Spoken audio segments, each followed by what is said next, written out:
national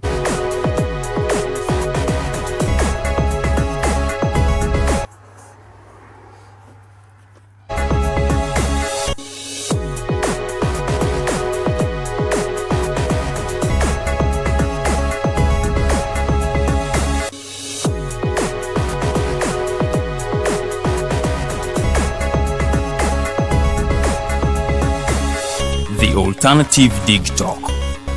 Real issues, real talk.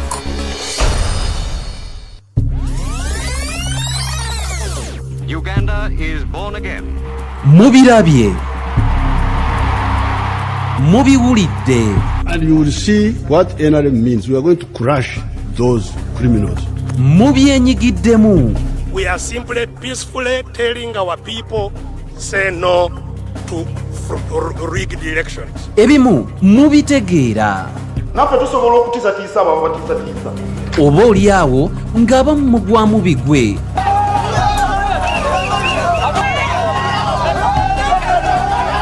Byabaffe byava ku ki?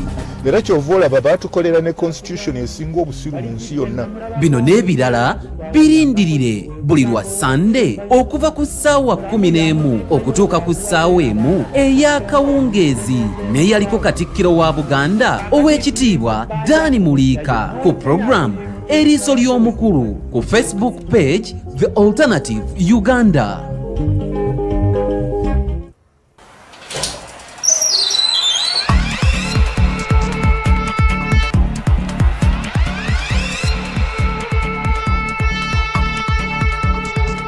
You have got to get up pretty early to go do something.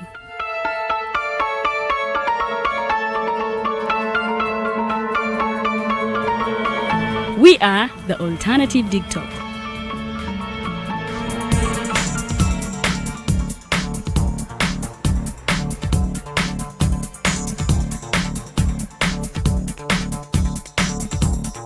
With our mobile studios, we are redefining TV presentation just as technology is setting the pace. We are blending our approach with fresh, perspectively designed breakfast show, The Mighty Drive, informative and entertainment show, exclusive and live interviews. President Museveni wadde juzi namulaba apima akawunga kilo 2 tasobola kalya nini bwaba alya kilo 5 oyannema okuliisa eggwanga ne bwe limundekera. Njagala kwebaza the Alternative Dig Talk etuwadde kano ka Mighty Drive era n'abatuwuliriza bonna abali ku mikutu njagala basaba mugenda mu maaso n'okuwuliriza. All given to you just a click away on your phone, tablet, laptop and smart TVs as we are streaming live on our social media platforms, on the road and on the go. We are the Alternative Dig Talk. The world is at a critical moment of providing innovative alternatives as a means to create change. As such, we have created a not-for-profit alternative mobile digital platform as a way to promote space for freedom of speech and expression to the unheard voices. We know you believe in the cause and you can further it more by contributing to its sustainability in forms of internet data, fuel and any other support you deem relevant.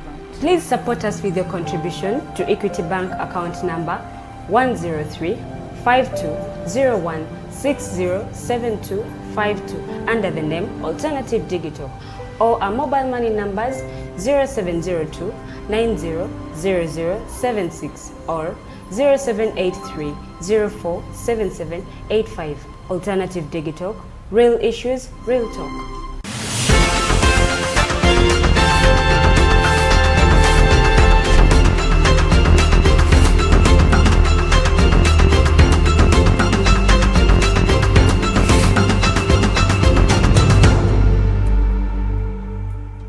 Bannayuganda mwasuzeeyo mutya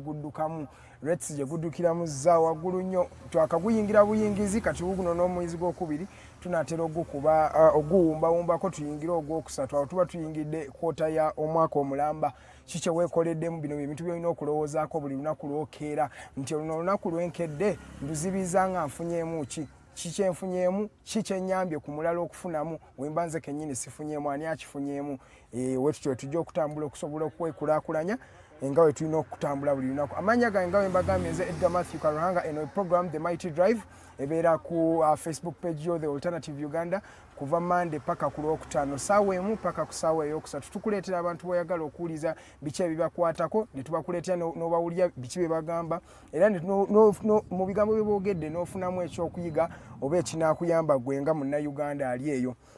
Mighty Drive ya leero tulina omwami omukuukutirivu muvubuka era ye former youth candidate or the Alliance for National Transformation era ye National Coordinator for Educational Institutions mu Alliance for National Transformation bamuyita Mr. Bwiruka David Bala agenda kubanga atudde wano ne Farida ne Lilian nga we bakusosotera ensonga nnyingi ezigenda maaso mu kibiina ekya ANT ajja kubyogerako atubulire nga bo beetegese batya naye nga tetunagenda mu ebyo katusooke tugende mu mawulire agabadde gakola agabadde gatambula okuva ku lunaku olw'ejjo paka olunaku olwaleero ejjo twalabye electoral petition eyasoose mu musango Kyagulanyi gwe yawaabira Yoweri Museveni NRM ne Electoral Commission era twawulidde okuwulira okwasoose naye mukuno tukwabadde nno kulungi nnyo kubanga Bobi Wine yadde ayagala ku amendinga petition ye gye yali yasindika nga ayagala kwongeramu ku bujulizi obusinga obulala bwe yali teyawaayo mu nnaku ezasooka jjukira constitution egamba mbona alina okuwa obujulizi buno n'okwapiringa mu nnaku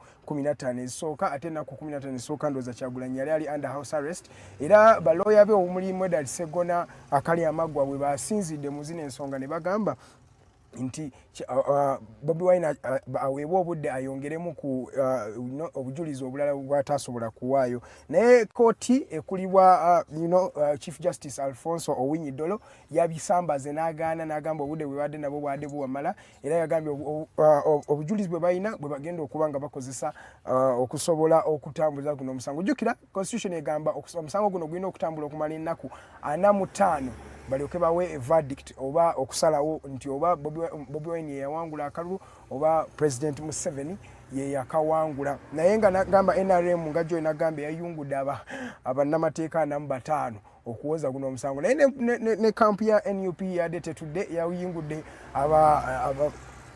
namateeka abawere 15 muno mwe muli Shamimu Malende mwe muli Elias Lukwago mulimu Edward Sseggona akali amagwa ne balooya abalala katulinde tulabe guno omusango gunaaba gutambula gutya nga tuvudde kweyo nitugenda mu parliament ezeemu negoba okusaba kwa Electoral Commission obadde basaba obuwumbi 291 era buno bagambye buno bwakugazeetinga ba legislator abalondebwa baade Electoral Commission yadde esaba buwumbi buno babuyise bajiwe ssente naye Electoral Commission ya Uganda yo yeewuunyisa ssente ze yakalyako obuli ezo ziwera ndowooza twali tutandika campaign eno ey'obululu basaba obuwumbi obwali buwere 4 ne babubawa ne baddamu ne basaba obulala 2 ne babubawa kati bazzeemu ne basaba obulala 291 Parliament yali egambye ndenda tetugenda kububa basebo era mugumire ku ezo kati simanyi bagenda kukozesa kyo gazetinga ba MPs bano jukira MP elect tabeera MP paka nga ali gazetted ate nga amaze n'okulayira kati katulinde tulabo ba Electoral Commission enasobola okufuwa ssente nazijjawo ezina gazetinga ba MP ekyo Uganda gye tulimu katulinde tulabe webinaava naye mawulire amalala gava ku settendekero Makerere University weyagala okweyita ekyokwebuuza ye ekyali settendekero esinga mu Uganda ebyo ebintu ebimu tulina okubaganya ensonga ne twebuuza ye ekyali oba yasigaza linnya nga ssaawa ya Queen kati yo Makerere University yavuddeyo negamba nti bana ba student ba medicine bo bekalakasiza ne bagamba mboti bagenda kukkiriza okusomera online lectures tebekalakaza nti bagenze mu somero naye baade bawandika bino ebintu ku mikutu gyabwe ne bagamba mboti bagenda kukkiriza mu online lectures mbwe byabo birimo practical era beetaga ba meeting nga bulijjo ba meeting mu classes basobole okukubaganya ensonga basome ku bya amadagala ne medicine yabwe ekyo tukyakirinze tulabe kyekigenda maaso ku dakiika 8 ezakayita ku ssaawa emu eno ekyali The Mighty Drive amanya nze Edgar Matthew Karuhanga nkyayagala okubajjukiza mbu tulina Mr. Bwiruka David Bala ono ye National Coordinator wa Educational Institutions in the Alliance for National Transformation era yaliko youth candidate owa ekibiina kino ekya Alliance for National Transformation. Uganda tukyali mu kusanyuka bannange. Pearl Magic yayongeddeko channel endala ku DSTV. Jukira Pearl Magic weyongerako channel endala no bagiyita Pearl Magic Prime. Jukira buli abannayuganda buli abantu balaba nga bafollowinga channels zino nga balaba emizannyo gya Uganda n'eggwanga lennyini balikulaakulana baba balimanya ebotumbula tourism ew'ebyobulambuzi era eno congratulations y'amaanyi eri Uganda okubanga efunye channel endala ku DSTV eya Pearl Magic Prime. Jukira Pearl Magic ebadde eraganya emizannyo gya Uganda talent yawa ne firimu ze bakwata ne ze bazannya era ebadde eziraga nnyo era kano kabonero k'amaanyi era plus for the Uganda as a country and the Ugandan movie industry as an individual.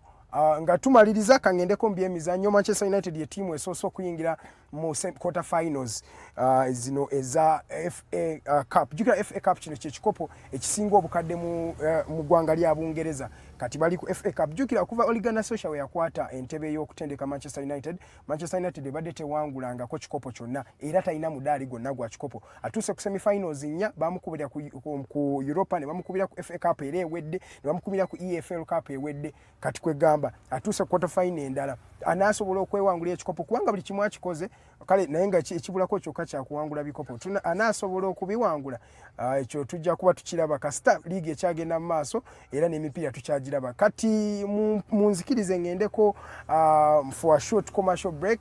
Bwenkomawo tugenda kuba ne Lilian ne Farida Bikobere wano nga boogera ne Mr. David Bala Bwiruka ali wano bagenda kuba banyumya mu nsonga zino eza Alliance for National Transformation atubuli ekigenda maaso mu nkambi eyo. Amanya nze Edgar Matthew Karuhanga eno ye Mighty Drive nze ndooza ne Bwentema.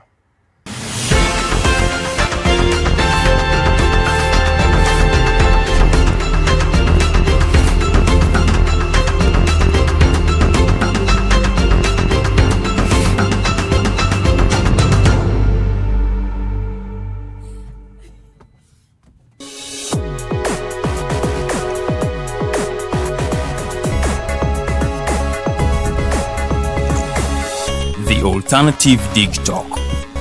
Real issues, real talk. The world is at a critical moment of providing innovative alternatives as a means to create change. As such, we have created a not-for-profit alternative mobile digital platform as a way to promote space for freedom of speech and expression to the unheard voices.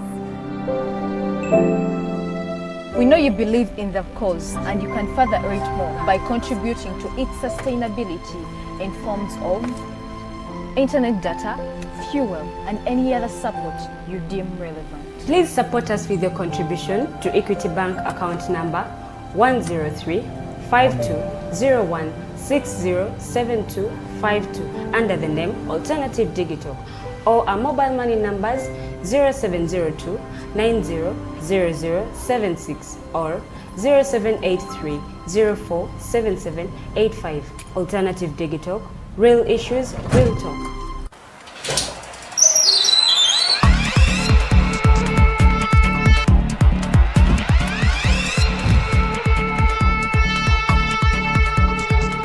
You have got to get up pretty early to go do something.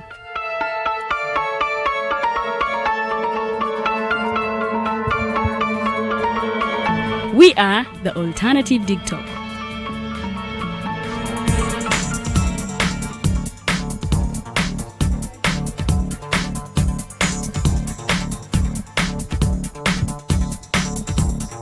With our mobile studios, we are redefining TV presentation just as technology is setting the pace. We are blending our approach with fresh, perspectively designed breakfast show, The Mighty Drive, informative and entertainment show, exclusive and live interviews. President Museveni wadde juzi namulaba apima akawunga kilo 2 tasobola kalya nini bwaba alya kilo 5 oyannema okuliisa eggwanga ne bwe limundekera. Njagala kwebaza the Alternative Digital etuwadde kano ka Mighty Drive era n'abatuwuliriza bonna abali ku mikutu njagala basaba mugenda mu maaso n'okuwuliriza. All given to you just a click away on your phone, tablet, laptop, and smart TVs. as we are streaming live on our social media platforms, on the road and on the go. We are the Alternative Dig Talk. Uganda is born again. Mubirabye. Mubiwulidde. And you will see what NRM means. We are going to crush those criminals. Mubyenyigiddemu. We are simply peacefully telling our people, say no to rigged elections. Ebimu mubitegeera. Naffe tusobola okutiisatiisa abo abatiisatiisa. Oba oli awo ng'abamu mugwamu bigwe.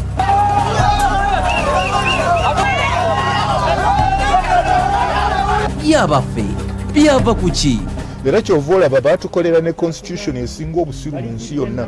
Bino n'ebirala birindirire buli lwa Sande okuva ku ssaawa 11 okutuuka ku ssaawa 1 ey'akawungeezi n'eyaliko Katikkiro wa Buganda Oweekitiibwa Dani Muliika ku program Eriiso ly'Omukulu ku Facebook page The Alternative Uganda.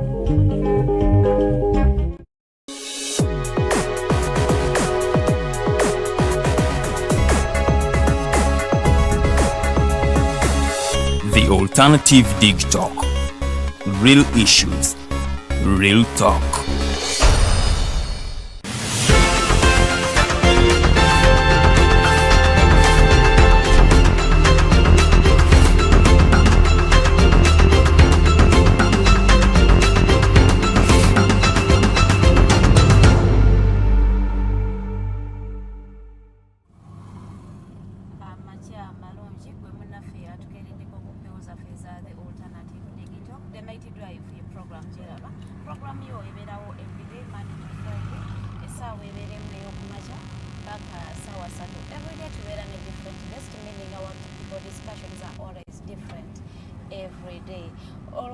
In the studios I have Bala David.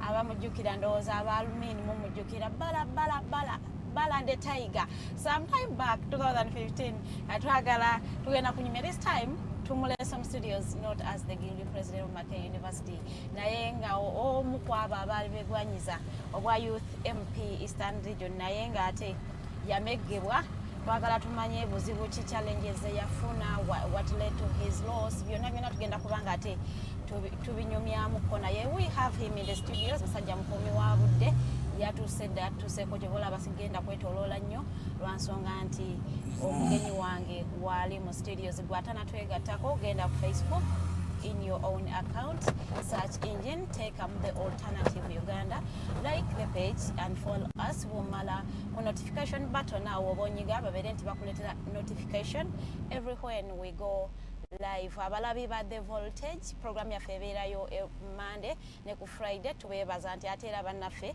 temujango okwo ne ku Friday motolindirire guba gaba masanyalaze gennyini gali masanyalaze every Monday and Friday. So tubebaza abatulaba ku YouTube, our Twitter, the Alternative Uganda, even on Twitter we are the Alternative Uganda. Once again, welcome to the show. You are watching the Mighty Drive. Ngenda kusaba Omumbejja Luwedde Lilian abalamuseeko, then I welcoming omugenyi wa Fame Studios. Amacha amalungi yonna gye musinzire okubanga mutulaba mwebale nnyo mukola omulimu gwa ttendo mukola omulimu gwa maanyi nnyo nnyini ddala. Amanya nze Omumbejja Luwedde Lilian era nga tugenda kuba tubatwalira ddala ne mukyala Farida Bikobere wamu n'omugenyi waffe gwe tulina mu studios mpaka ssaawa 3 zennyini ez'okumakya. Alina ekibuuzo nyongera okujjukiza nti agenda mu comment section teekayo ekibuuzo kyo tugenda kubanga tukisomera omugenyi waffe ate abeere nga akuddamu bulungi nnyo nnyini ddala naye nga bwe tuba nga tukomentinga bannange nyongera okubajjukiza nti olulimi lwe tuba tukozese olulimi ate olutavuma. Bw'obanga ekibiina kyowagira munna komenti ze si kyawagira tewaba nsonga lwaki ate obeera ng'omuvumo obanga obeera oyogera bubi gy'ali. Ambaaniriza yonna gye musinzire okulaba abatulabira mu ggwanga Uganda, abatulabira ebweru w'amawanga abali South Africa, abali mu America, abali amawanga ag'Abawarabu, mwenna mukola omulimu gwa ttendo okubanga mutukererako buli lunaku ne muteekako data ne mugamba katulabe Mighty Drive. Mwebale nnyo, mwebalire ddala. Mu studios tulina mwami Bala nga mukyala Farida Bikobere bwamwanjudde agenda kuba atweyanjulira era atubuuza ko twogera nsonga za byabufuzi, atwogera nsonga z'abavubuka okwenyigira mu byobufuzi by'eggwanga Uganda, na byonna tugenda kuba tubyogerako n'ebisinga ku ebyo. Katumwaniriza atubuuzeko n'oluvannyuma tugende mu maaso. The Mighty Drive ye program gy'okyalaba.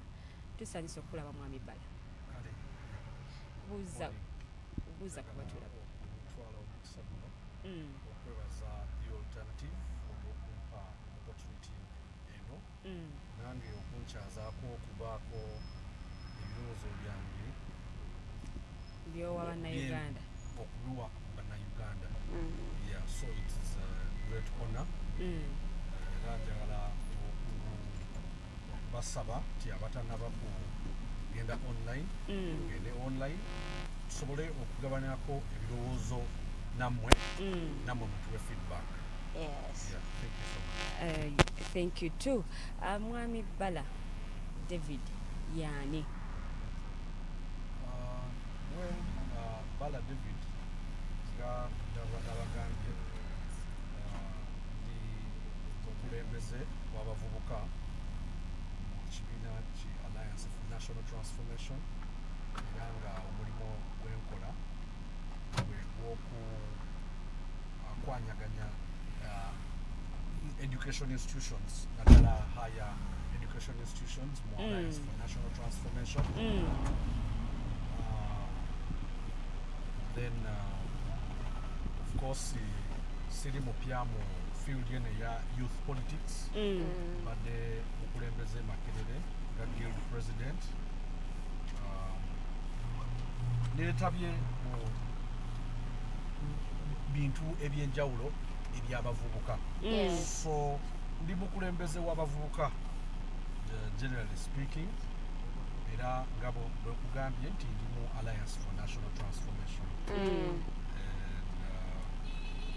Ebyo bye bimu ku bitonotono ebinkwatako naye nsuubira nti bwe tunaaba ogenda maaso n'okwogera abantu bajja kubongera okuntegeera okusingako wano. Weewaawo. Omaze ebbanga ki mu bukulembeze ng'oli mukulembeze? Tuddeko emabega nti obukulembeze obuyingiddemu ng'okuze oba kyava dda oli mwana muto? Obukulembeze buno mbuluddemu nnyo okuviira ddala mu ssomero. Nali recently nali ku Jinja College maybe in 2010-11 nali mukulembeze ku Jinja College nga head prefect. Then in 2011 nenondebwa waliwo association yatandika in 1997 bagiyita Uganda Secondary Schools Prefects Association ereeta abakulembeze ba prefects bonna countrywide. Of course subscription abasinga okubeera ba member okwo traditional schools Jinja College, Mwiri, Butiki, Buddo, Namiryango, amasomero agali traditional egasinga okukibeeramu. So I was elected as the national president in 2011. Nenzija e Makerere twali mu FDC ebiseera ebyo nali mukulembeze mu FDC mu chapter Makerere chapter. Nenvaawo nensobola okwesimbawo nga guild president mu 2015 nempitamu nga guild president. Of course after that mbadde after campus mbadde engaging into different professional works until recently last year when I decided to run for Youth MP Eastern Uganda. And mbadde njagala kuwabulamu nti nze actually saamegebwa because I did not nominate as a candidate because I rejected the election the moment I saw that it was unfair, the moment I saw that it was about money, the moment I saw that our politics has been diluted. So I thought it was necessary for me not to engage in an activity or in an election whose results I can tell.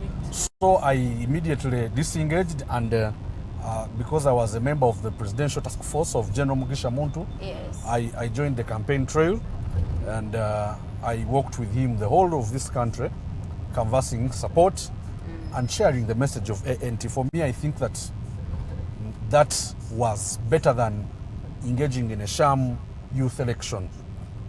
So that is a brief about how I have been in leadership and what I have engaged in.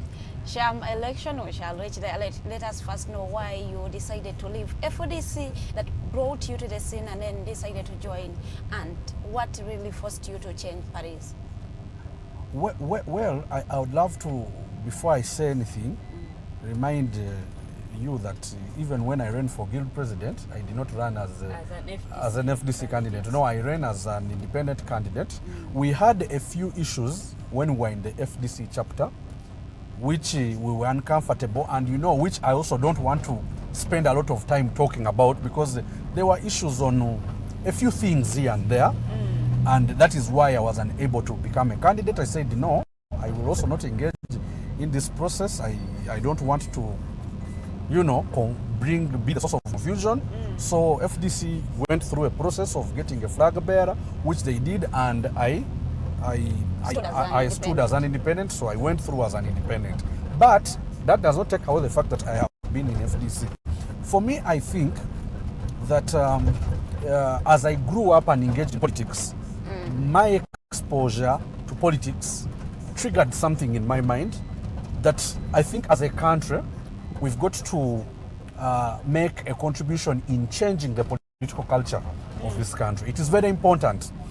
Removing General Museveni is very good. It's very important to remove him. But it is also possible that you can remove General Museveni out of power and we still remain with a rotten political culture. So those two things must work concurrently. That while we put our efforts and energies in making sure that we disempower General Museveni and get him out of that power which he occupies illegally, we must also make a contribution. We must also prepare ourselves. We must also work towards changing the political culture of this country. So for me, I think that joining the Alliance for National Transformation is simple because it resonates to my worldviews, what I stand for. It's a value-based political organization which seeks to change the political culture of this country. When you talk like this, it's a boring conversation in the politics of Uganda. When you talk about values, the people will not give you attention. They will not. But ultimately, we have to get to a point where we talk about politics of values. Because one, when you have a political culture that is contaminated, it brings on board leaders or politicians who are contaminated. And therefore the service delivery, development, growth of this country is also contaminated, is also retarded. And eventually people suffer. So it all starts with the quality of politics that you have. It's very important. That for us, we are saying, who should be a leader? A leader should be a person of great character, of great morals. That is what we believe in. You should be a person who is trusted, who is dependable. We need to build this culture. For me, when I engage with young people or with political players, I say regardless of any political party, it could be NRM, but as long as you're least interested in molding, in building the leaders who are of great moral value, who are of character, eventually as a country, we will pay. So to take you back to your question, that is the reason why. So we had a few issues in FDC, some of us who were inside, and there was defiance because of course most of the people knew me as a person of defiance. We rocked Kampala, we rocked campus, we led demonstrations, with all that. But I also want to think that organization is also very important, to be organized. True. Because for any demonstration to be organized, to be successful, there must be command and control. You must organize. You must have ability to mobilize. So for me, I thought that element was also very important. But it was also very important for us to, get to a situation where we don't only talk about Museveni going. We talk about what happens when Museveni goes. It's very important that Ugandans engage in that conversation. When the ANT formed, because eventually I was almost in like a political sabbatical, I wasn't doing anything. So when the ANT was getting formed, I was involved in the process, and we made our contribution, and our ideas were picked, and that is the basis on which I decided to say, let me become a member, because I think that moving forward, we've got to start talking about the politics of values. It's important. Politics of transformation. You see, these two words, change and transformation, sound the same, but they are different. You could have an old house, but give it new paint. It is green, then you paint it purple. That is changing the color. But transformation means you look at it and break it and change its shape and mold it and reinforce the pillars so that it becomes stronger, or you give it a new face value. That is what we want to do to the politics. So for me, that is the reason why I believe that I am in the right place in ANT, and that is why I am in ANT. Okuddako emabega katono nnyo ng'ozze kuwa guild president, you didn't have any political party, like you were not from any political party, you came as an independent person. I mean, what are some of the challenges you faced? Because looking at other colleagues that you were contesting with, they were coming from political parties and they were funded. I mean, what are some of the challenges you faced during that time? Well, except for the NRM, I don't think that our political parties have money to fund candidates. Even at Makerere, I speak out of experience because I have been a candidate, I have been a chairperson of a task force, I have also been just a supporter, a morale booster. So I have been all those, and I can tell you that if you went to DP, you went to FDC, you went to JEMA, you went to any of those political parties at Makerere, their political parties don't have money. So they make a small contribution of posters here and there. It is only the NRM that has money that funds their candidates. And good enough is that at Makerere, it's not about money. It's about what you present. Even if you are the poorest candidate, but if you come with good ideas, if students can assess you and believe that this is a dependable person, they will go for you. Of course, some of the challenges is that ultimately you need some logistical, support. As an independent, as a person, my own, that was a challenge.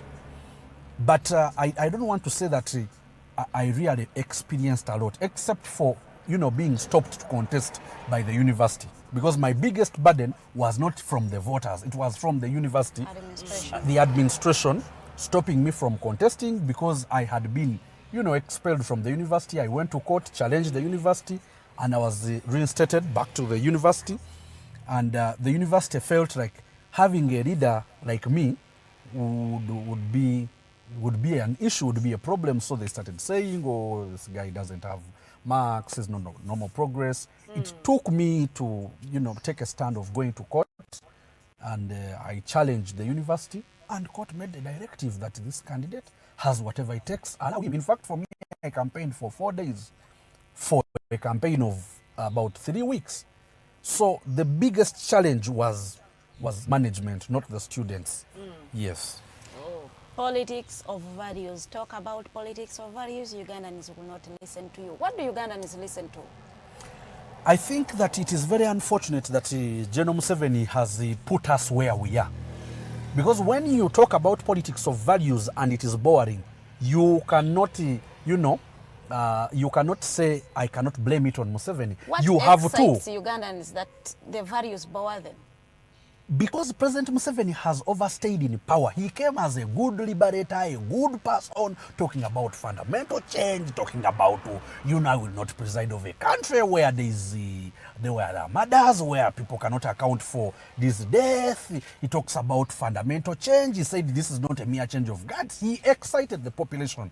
And Uganda had been in dark days. The belief was that once Museveni takes over power, now that he has taken over power, we are going to see a shift, a change in the politics of this country. It is 35 years down the road and the man wants more, and he's still in power. He has made politics monetary. He has monetarized politics. He has created a lot of differences in politics. He has used divide and rule to separate our people. He has impoverished our people. His agenda is simply, I think, to die in power. That is now what has affected us. That you see now Ugandans are saying, hold on, let us have a new person and deal with them when they take power.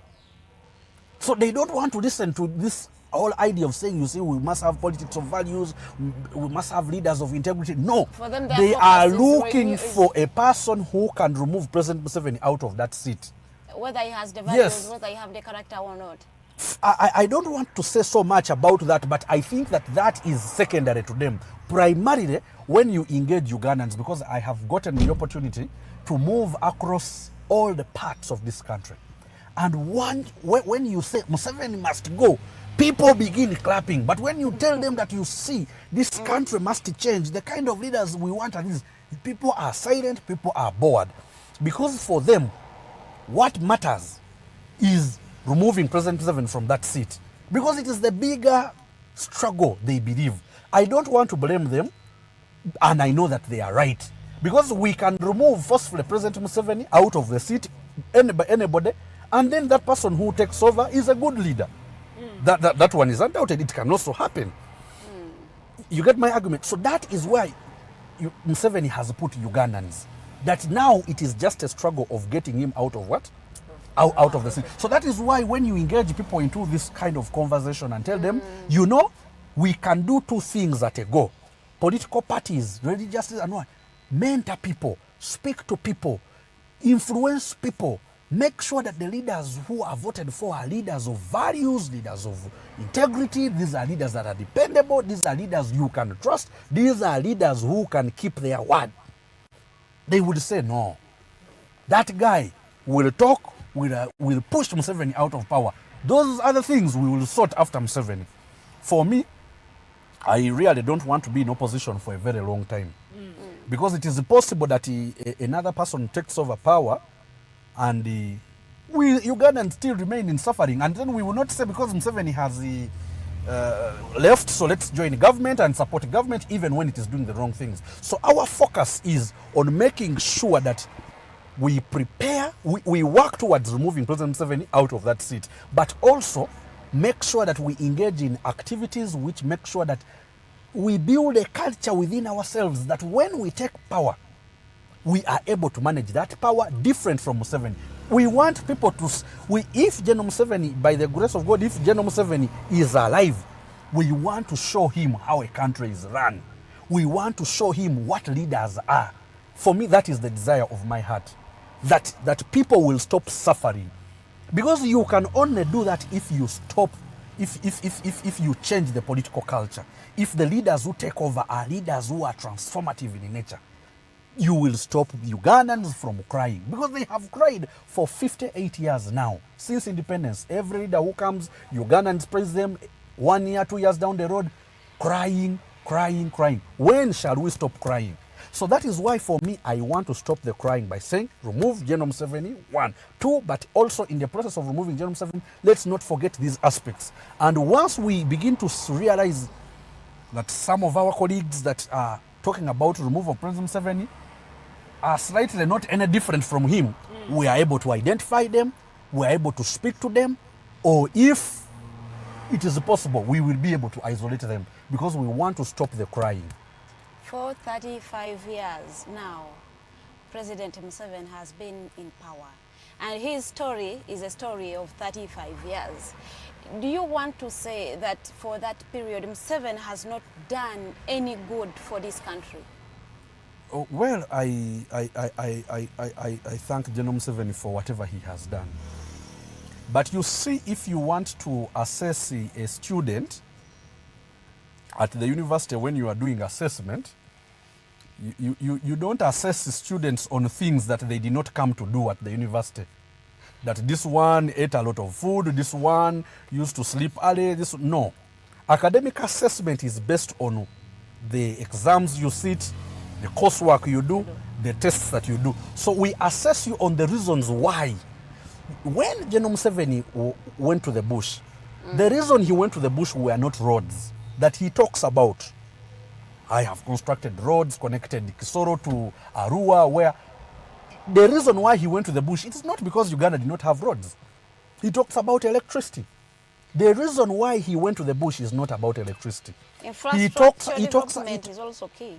It is a key, but you see, let me bring your attention to the foundation. Because Libya was greatly developed, it had even a surplus budget. Look at where Libya is. It's because the leader of Libya, the late Muammar Gaddafi, did not focus on the things that make the foundation of a nation.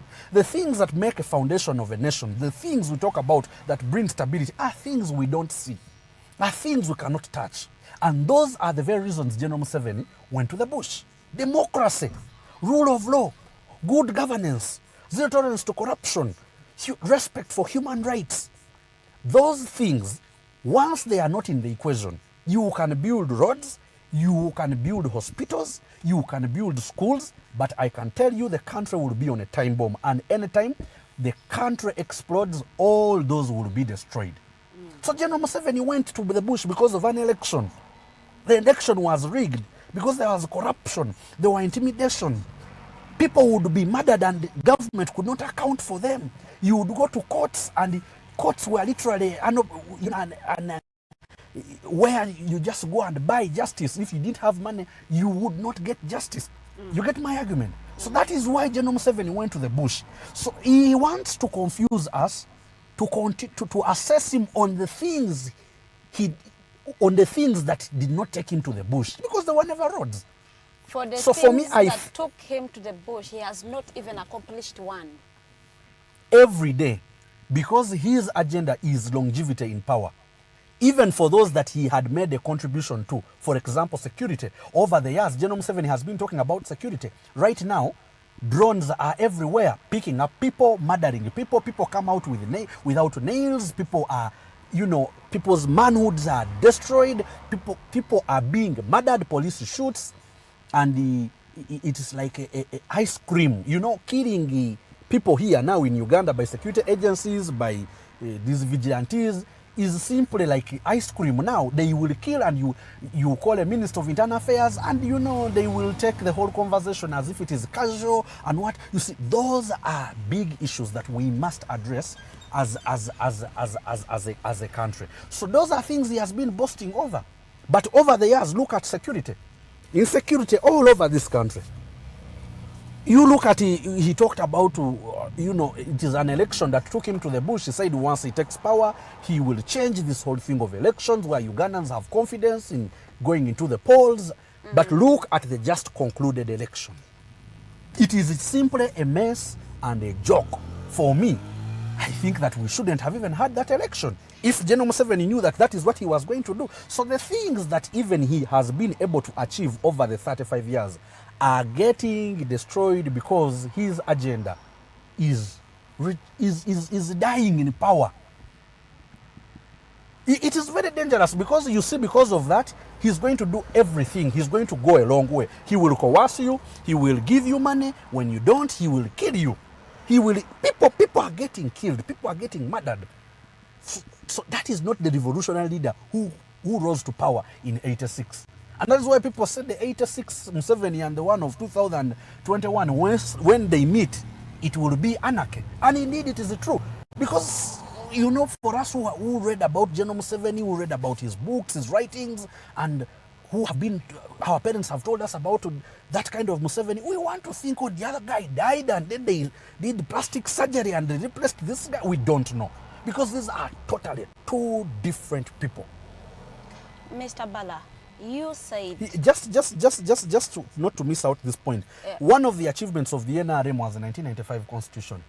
Look at the 1995 Constitution. It has been amended every now and then as and when the president wants. They removed term limits. They removed age limits, all to favor him.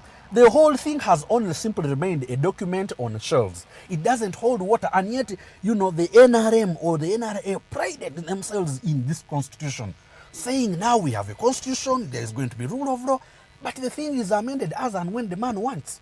So that is why I am saying that for all the things he has tried to achieve over the 35 years, because he wants to die in power, everything is getting destroyed. Everything is getting destroyed. What should be done? I think Mr. Bala would confidently tell me he should leave the power. So I will not ask you what should be done. But I don't think but that to say you said you decided not to nominate in this election because one, you identified it was not fair, it was sham, it was all that those words you really used to describe it. Why did your principal or the president of ANT decide to run in the same election that you identified you as an individual that it was unfair? You mean your president didn't identify it? No, two things. This is a national election. Just for my president, I want to get him into context. General Muntu ran into this election for so many reasons.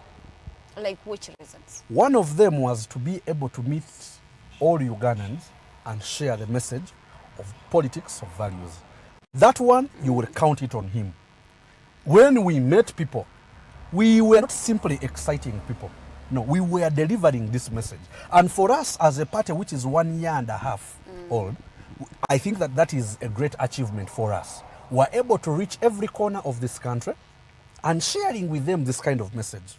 You can go anywhere and ask people and they will tell you, yes, General Muntu shared this kind of message. It is very good. It is eye-opening. One of the things that this regime has done over years is to gag space, is to stop any form whatsoever way of, trying to reach out to the people and giving them the message of hope and giving them the message of liberation. This government has tried to block all the channels. So an election is an opportunity when that happens, because constitutionally as a candidate, you're supposed to move around the country. Even when we did it, constitutionally was supposed to move around this country, we found a lot of resistances, especially in areas where they felt that these people do not need to hear this kind of message, don't need to hear this kind of message. So for us as a party, we went there, said, let's go and share this kind of message that we believe in, that message of transformation, the message of change. We're able to do that. And of course, once you participate in this election, you can tell the beginning, you can tell the end at the beginning. We saw a lot of irregularities, we saw a lot of inconsistencies, but we also believe in Ugandans. We don't think that Ugandans are that gullible. We think that even when General Museveni organizes the sham elections, Ugandans, if well organized and well coordinated, can overwhelm him in that election. For us as ANT, that is what we believe in. We don't give up because the man manages the elections, the electoral commission, the police. No, we believe in the power of the people, that ultimately one day we will overwhelm him. So this kind of message gives people confidence that they can overwhelm him in a way or the other, but also when they get very organized. Back to my election, so that is why we participated at a presidential level as ANT. So you just merely participated without no hope of winning this election? No, we went in there to win this election. But I've simply shared with you some of the things that we have gained, which even when you say we did not win this election in a way, or the election was rigged, for us as ANT, we think that there is something that we have pushed. This election was totally rigged. We know that absolutely 100%. But for us, the motivation for going to participate in an election where we saw that the ground was not leveled, it was unfair. That is the reason. Because we want to give Ugandans hope. Because Ugandans, people talk about people in the West, talk about what, but it is going to take us, the Ugandans, to liberate ourselves. So it is the responsibility of us leaders to go and give these people the message of hope and encourage them and call upon them to get organized, to be in position to overwhelm this person. So that is a great mileage, that is a great achievement for a young political party. Back to my election, the whole process of youth elections from the village to the district, then to national, is I don't know, for lack of a better word, securitized. There is a lot of security involvement. I can give an example. We went around this country because, as a person contesting for youth MP, you walk around this country mobilizing people to participate. So I would reach out to my former colleagues at Makerere, at school, everyone, encourage them that since you're at home and you're within the age brackets, offer leadership from village up to the district level and become delegates. That's what we were doing because we didn't have that money. We went around and engaged. For example, I mobilized for over the 41 districts in eastern Uganda, including the cities. I mobilized 2 WUNSA delegates, the Uganda National Students Association. 2 of them vote. I mobilized 2 per district and encouraged these guys to apply and become delegates, which I did. And the list was out. Guess what? I hear that a certain general intervenes and he writes to WUNSA. They go and they hold WUNSA at ransom. They say, why you people dealing with opposition politicians? You want to overthrow the government and what and what? They get the list, they throw it away, and they deploy ISO officials, internal security organization officials, to walk around the districts, work with the GISOs and the DISOs to mobilize those WUNSA delegates. What does ISO have to do with students' affairs? And most of the voters who are fixed in the register of WUNSA are non-students. They get a person from Kasangati and take you to Ruuka. You go and find a one who, a person from, Karere, they've taken you to be a WUNSA delegate in Iganga. That kind of, and then the whole election in itself, the Electoral Commission was not in charge. It was actually at a district level, it was those ISO people who were in charge. They could tell who should go through as chairperson. This one was, they fight you, they do what? They bring money, they do what? It was a whole process. And you know that our process our election is an electoral college. So it is the college that votes for you. So when you look at that kind of college, which has been manipulated, which has been brought up, simply to favor a particular political party, it is useless for you to continue going there. Because these are hired mercenaries who are going to participate in this election. How did they come about? So that means there are so many irregularities there. That so means for me, you don't agree with the results. Which results? If you talk about an election is a process. Be it youth elections, be it what, the whole process was mad with irregularities.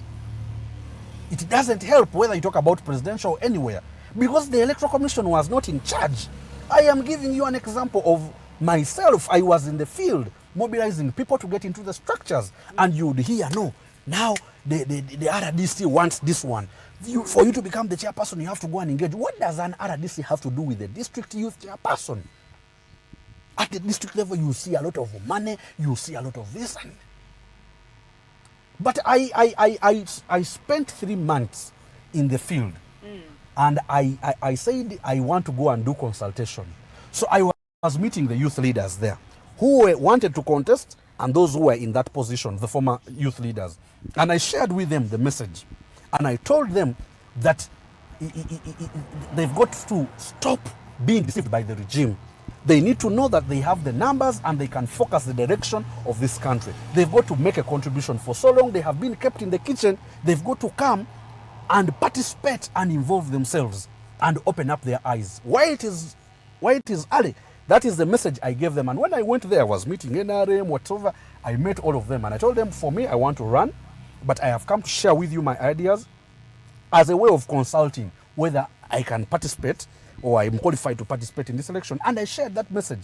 So I know that even when I did not nominate, there was an opportunity of 3 months meeting leaders and sharing with them my message and telling them what you sow is what you reap. If people are going to come and give you money so that you make these decisions, ultimately that is what you're going to reap. But if you stand up and say, we want this kind of leaders who are going to be representative, leaders that are going to make us shine, leaders that are going to involve us, leaders that are going to focus their energies on making sure that they empower us to take part in the political, engagements in this country, to make decisions, to get out of poverty, to advocate for us, those leaders will empower you. But if you are waiting for people, because everywhere you go, allowances, that is the politics. And if you want the politics of allowances, it's okay. You can take that direction, but ultimately you will pay the price. Because we have had a scenario where I don't want to mention name, but they have voted a youth member of parliament who was struggling, the speaker had to summon them why they were not appearing in parliament. And you know, when I got the opportunity to interact with this candidate, he told me, my brother, I spent 2 billion. You can imagine a youth election, which has about 1,500 voters. He says, I spent 2 billion shillings in an election. I literally bought my victory. What do the voters want from me? What do I need from parliament? I need to concentrate on other things, on making sure that I recover my money and paying debts, because the guy spent 2 billion shillings in a youth election. So if the youth in the districts or in this country want leaders who come with money and buy them off and they make a decision, they will get what they have planted. They will reap what they have planted. Do you think the Ugandans know the roles of a leader, of a member of parliament? I mean, they've voted a lot of new candidates this time round, but I don't think some of them even know the roles of the member of parliament. Ugandans are not gullible. I have engaged with them across this country, and I know that they know the roles of a member of parliament. But you see, it is the members of parliament that reduce themselves. You cannot be a member of parliament and saying, if you vote for me, I will make sure that there are roads, I'm going to construct roads, I'm going to build hospitals. And that is not those are not the roles of a member of parliament. But too, the members of parliament also influence the direction of the voters. When they go to parliament, they don't do what they are supposed to do. Because if you are supposed to lobby for your voters, do it. If there is no road, push it. If there is nothing, do it. Make sure that it is done. But when they come to parliament, it's like a bonanza, it's like a money, whatever, like a casino where people are, exchanging monies, getting monies out of this project, amending the constitution, give us money. You see, they don't do what they are supposed to do. Because if they do what they're supposed to, they should push government to implement those wishes that they have shared with their voters. They should do that. If they don't do that, then the voters are going to keep demanding for money for, school fees, money for roads, money for what, money for barriers. For me, when I was in that election, I made it very clear that for me, I have no problem with speaking and advocating. I am dependable, I am reliable, you can count on my word. I will not go in that house and change my back, turn it against my people. No, I will not do that.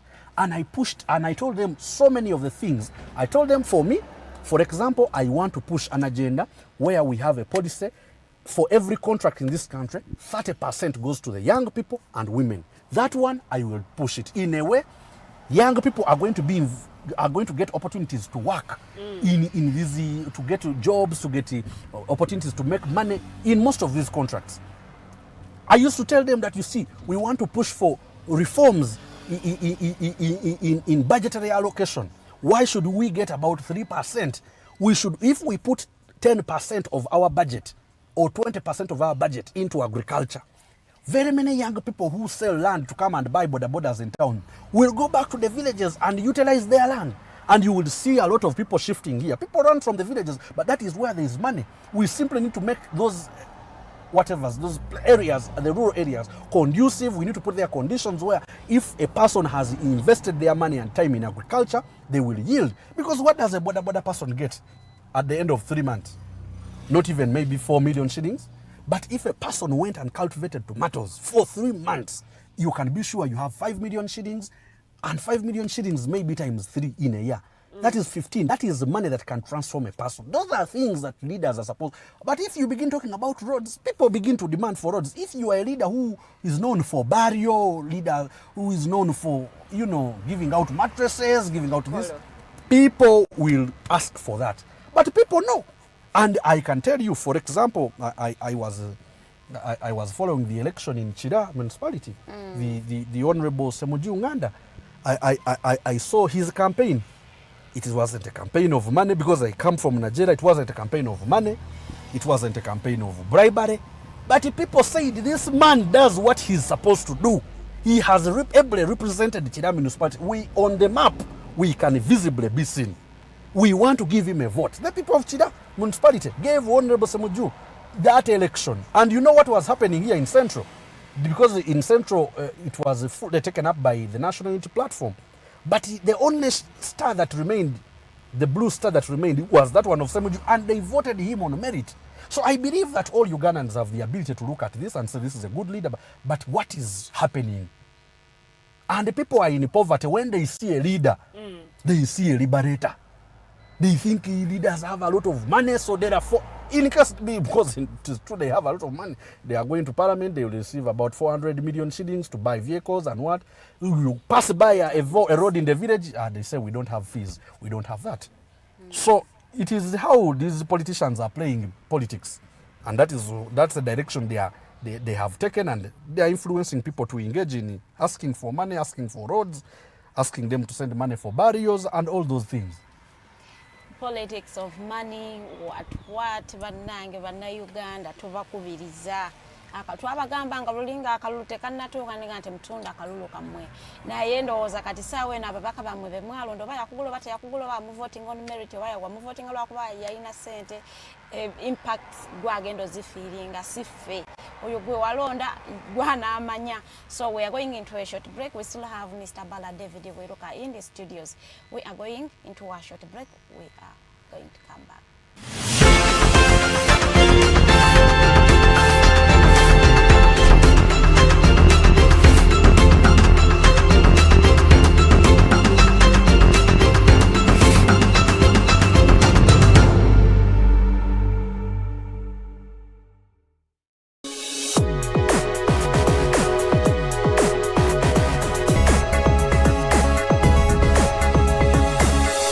Alternative Dig Talk.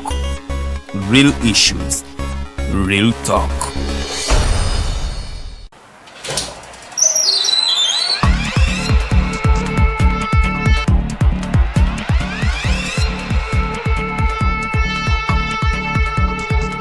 You have got to get up pretty early to go do something.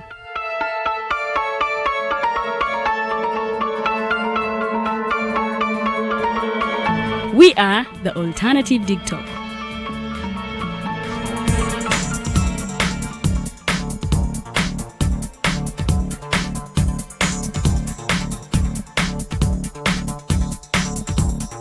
With our mobile studios, we are redefining TV presentation just as technology is setting the pace. We are blending our approach with fresh, perspectively designed breakfast show, The Mighty Drive, informative and entertainment show, exclusive and live interviews. President Museveni wadde juzi namulaba apima akawunga kilo 2 tasobola kalya nini bwaba alya kilo 5 oyannema okuliisa eggwanga ne bwe limundekera. Njagala kwebaza the Alternative Digital etuwadde kano ka Mighty Drive era n'abatuwuliriza bonna abali ku mikutu njagala basaba mugendo maaso n'okuwuliriza. All given to you just a click away on your phone, tablet, laptop, and smart TVs. As we are streaming live on our social media platforms, on the road and on the go. We are the Alternative Dig Talk. Uganda is born again. Mubirabye. Mubiwulidde. And you will see what NRM means. We are going to crush those criminals. Mubyenyigiddemu. We are simply peacefully telling our people, say no to rigged elections. Ebimu mubitegeera. Naffe tusobola okutiisatiisa abo abatiisatiisa. Oba oli awo ng'abamu mugwamu bigwe.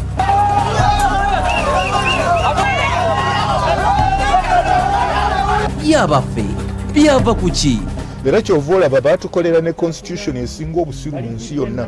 Bino n'ebirala birindirire buli lwa Sande okuva ku ssaawa 11 okutuuka ku ssaawa 1 ey'akawungeezi n'eyaliko Katikkiro wa Buganda Oweekitiibwa Dani Muliika ku program Eriiso ly'Omukulu ku Facebook page The Alternative Uganda.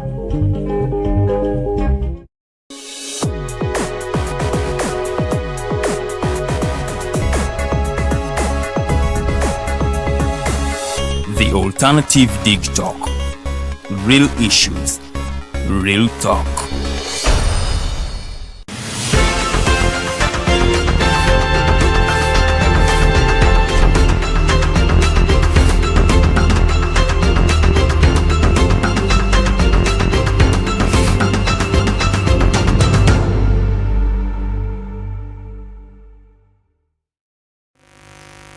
Eddakiika ziri 3 ezakayita ku ssaawa 2 ez'amakya g'olunaku lwaleero. Welcome to our second hour of the show, the Mighty Drive.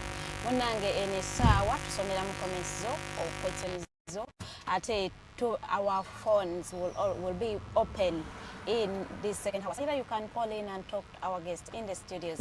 Our studio line is 0789 017 145.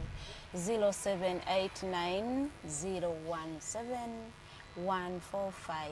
Osobola otukubirako n'obuuza ekibuuzo kyo ate oba kyoyagala okuwabula kyonna omugenyi waffe agenda kuba akuwuliriza ajja kuba ate akuddamu. Mr. Bala, before I take you to the internet, shut down into facing problems, social media, oba toyina VPN, you cannot access it.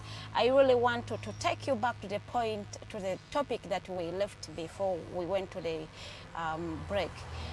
I remember meeting you around April, thereabout, somewhere. Was it a conference? It was a youth, remembering the youth that had passed on.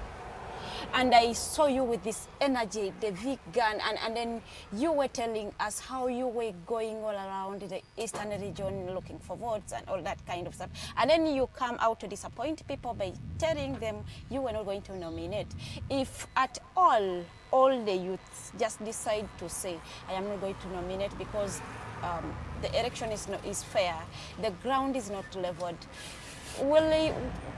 will we be able to achieve the change that we want?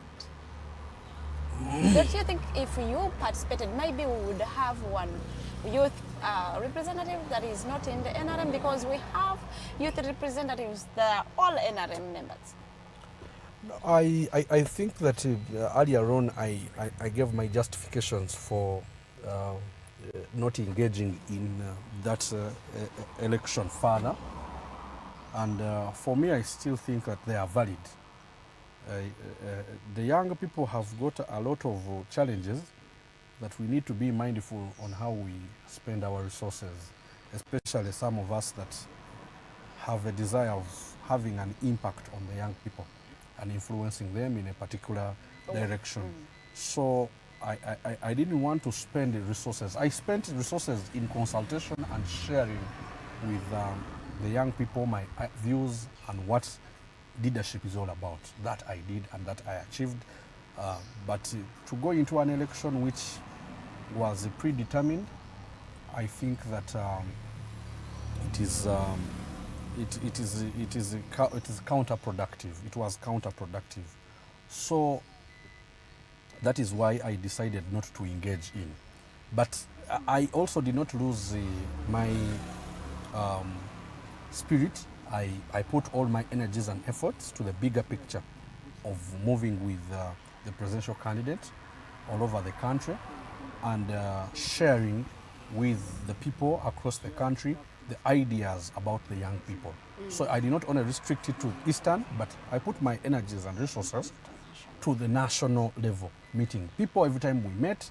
Before the president spoke, we had an opportunity to speak to the young people, to share with them, so that they know that in the ANT, they are also young people who are making a contribution, who want Uganda to be better. So it is not really a disappointment, because I know that so many people, of course, expected that would run, but in my own judgment and assessment, I felt that it was counterproductive to go into in a predetermined election. While you were still at campus, Macquarie University, we saw you with your other two members going to court because Airtel was deducting your airtime, and you would call your friend and then the phone, he doesn't pick, but Airtel would deduct airtime, so you went to court. But around 12th or 13th of January, internet was shut off, and people had bought airtime, people had bought data, specifically data, and we know it got expired and it wasn't given back. Why aren't you looking at this in a way? You looked at that situation while you were still at campus. Do you have any plans of going to court again or to tackle this? Were you particularly affected by this? Right to information is a human right. The moment you turn off the channels of information for a country like Uganda, you have killed people. It amounts to murder.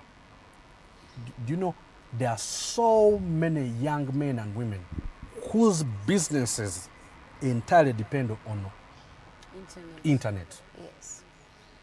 There are so many hospitals operating different machines that need to be connected. There are so many operations at work which require connectivity. Yes. There is so much research that is done because of the presence of internet. So once you switch off the heart of the people, you have murdered them. So the blackout of internet, the shutting down of internet, can only be equated to murder. The country was murdered. You are in total blackout. You don't know what is happening. And it's very unfortunate. I watched the youth debates. There's an organization that put up a platform where those who were contesting for youth MP came in and they were giving their views and debating. And I heard some of the NRM youth candidates who eventually went through saying it was okay because of national security. But what is national security? That's what keeps disturbing me. What is national security? There are two things. We have the NRM that wanted to shut down and rig these elections very well. And we had Ugandans who were putting this internet to good use. So when you say national security, and then when they switch on internet a little bit, we begin to see these videos that took place in the darkness. So that's what you call national security? I totally disregard. And you know, you look at very qualified, trained officers speaking about national security being used to lie, and you'll be shocked. These are men and women in uniform who are diligent, who want to serve their country. But because there's a person who wants to die in power, he uses them. And you hear them also talking about national security. What is national security? About shutting down internet. What happened? What did not happen on the 14th, 15th, and later on that cannot happen now that the internet is partially, open? What? So it is a lie. General Museveni should know that one of the reasons why he went to the bush was because the former regime was misusing security, engaging security into partisan politics, into personal interests. He should stop misusing security, because the more he does that, the more he gets exposed, the more we get tired, because we're already tired. He's killing a future of a whole generation by misusing security. Everything matters of national security. What is that? That's a lame excuse. And for me, I think that even those that are close to him should tell him, because he has, General Museveni is about 80 or 90 years. We don't know. So he doesn't understand the 21st century. He doesn't understand it well. He doesn't know that internet is life to people. He doesn't know that.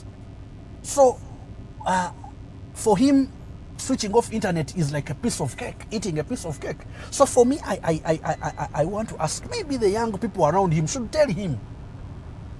Because I was reading a report where URA was saying the shutdown of internet also affected the collection of taxes, because there are certain activities or payments that are done online, but they could not do that because internet was shut down. Imagine an economy is also getting affected because of an individual wanting to rig an election to die in power. So that's a problem. These telecom companies, I have a problem with them. They are cheats. I have a matter that I don't want to discuss so much about. It's in court. but they are fond of also taking advantage and looting and robbing the people. I for example, I bought internet on for somebody to study online on the 6th of January. And until now, that internet, that bundle, 9 GBs have not been delivered to that individual, but money was taken. That is the environment in which we operate. But you see, that all comes back to the kind of leadership we have. If the leadership that we have in this country is protective, it does not allow its people to be exploited, to be extorted, it will protect us. But you see, this is really... Does it affect in a way? If I don't get my 9 GBs, does it affect Museveni's staying power? If it doesn't, then they will tell me go to hell. Mr. Bala, it's allegedly said that shutting down internet was going to be a threat in this election. That's why it was shut. How threatening was it going to be? Because we are the people. When you switch off because of national security, in favor of who? Security for who? For the people. For the people. So tell us that if internet was going to be on, it was going to be very hard for me to go and cast. You are going to share videos, and then at the end videos of the day, of what? Of rigging the so must we not expose the rigging? So amount to national security, that rigging is also part of national security. It's a question. It's madness, for lack of a better word, to say that because you are going to expose us rigging, so it is a matter of national security. What actually affects national security is rigging, because you do not know how people are going to respond because of a rigged election. When General Museveni was rigged in the 1980 election, he went to the bush. That was a matter of national security. He went and fought against an established government of Obote. He went to the bush and fought. That was national security. So the security organs in this country should be so mindful about the quality of this election, about how free and fair it is. Because if it is not, this country can easily slide into turmoil. It is possible. We have seen countries, we have seen violence simply because of rigging. That is a matter of national security. Rigging, saying that we want to prevent you from seeing us rigging, doesn't amount to national security. You are simply also, in a way, and there's a lot of also criminality that can take place because people are in the darkness. People cannot communicate. There is a lot of criminality. Even the criminals can take advantage of that darkness and hack and do a lot of things. By the time we get back to full access to internet, you have no money on the account. People are advanced in terms of technology. But you see, it is very unfortunate that the kind of leader we have is not a 21st century leader. Thinks about those archaic methods of operating. But I don't think that was a matter of national security. Mr. Bala, let us look at this situation like Mr. Museveni, the president of Uganda, prepares an election. You people participate in that election. He is announced the winner, and he becomes the president for the next 5 years. And again, he prepares an election and he participates. And is it going to be the order of the day? You people, when you claim you are cheated and he is announced and you are not doing anything, what is really stopping you from having plan B or having alternatives? Because this has been happening since 2001, and you say, Dr. Kizabesije won, but he was not announced. And we came to 2006, he won and he was not announced. 2011, he won and he was not announced. And then 2016, and now here come 2021. People claim President Honorable Kyagulanyi Ssentamu but won and he was not announced, and President Museveni was announced on forged results. So what is next? Are you people waiting for 2026 to participate again in an election that has been organized by President Museveni? That you know that his people in the EC, in the Electoral Commission, are people he has appointed himself, and maybe they cannot disappoint him, and you people are preparing to participate in 2026 in an election that he has organized himself? Yeah, I think you quite often hear leaders who are serious talking about the struggle. You see, parties, and for us who are leaders of transformation, Ours is not simply an election. It is not that process of an election. It is more than an election. It is more of liberation. We want to liberate this country. And we have to do everything humanly possible under the sun to make sure that we liberate this country. We must not get tired. You see, when you go to work, if you have a shop, it is not that every day you go to work you get money or people come and buy. So if today people don't buy, do you close the shop the following day? No. You come back and open. You come back and open the other day, the whole week you have not gotten, the whole month. Next month you begin to get. So that is the struggle in which we are involved. We are not supposed to give up. We are not supposed to get tired. And we're supposed to use all lawful avenues to make sure that we overwhelm Museveni. If I can tell you there was no opposition since 2000 maybe, or since 1996, 95, there was no, since the times of Dr. Paul Kawanga, there was no opposition. There is so much that would have happened in this country. This country maybe would have even broken down. But the presence of the opposition has made a very significant contribution. That is why for me, I give it up to Dr. Paul Kawanga Semogere, the Dr. Kiza Besije, the Honorable Robert Chagulanyi, the Honorable General Mugisha Muntu, the Honorable Norbert Mao. For all of them, they have made a contribution. They may have not won that election, or their elections may have been rigged, but they made a contribution. The awakeness, the rise of consciousness among the people here is not out of the blue. It's because we have made a deliberate effort to reach out to the people, to give them confidence, to say that, you see, power is in your hands. It is until you realize that you have power that you will be able to change this country. And I can tell you that so many people have responded. We have a very big section of this country where people believe that, yes, in this country, we have those who are eating and those who are being marginalized and those who are being oppressed. For us, the oppressed are majority, and we've got to do everything humanly possible to use our powers to liberate ourselves. We have achieved that as the opposition. So General Museveni, for him, he could be, I don't know whether he's visionary, he may lack that insight to see an awakened population, but for us, that we have achieved as the opposition jointly. We have achieved that, and I can tell you that sooner than later, we will overwhelm General Museveni. I personally through believe, an election, through the ballot. You see, anybody who says that General Museveni cannot be defeated in an election is exaggerating his strength. And a 90-year-old, dictator is over-exaggerating his strength. That is not the strength of General Museveni. General Museveni is at his weakest. No, I can tell you, he will organize an election and you will defeat him in an election that he has. In this election, General Museveni was defeated. It is not that he did not organize it. Even it is. Even in 2016. Yes, Even in it was. But you see, it's a build-up.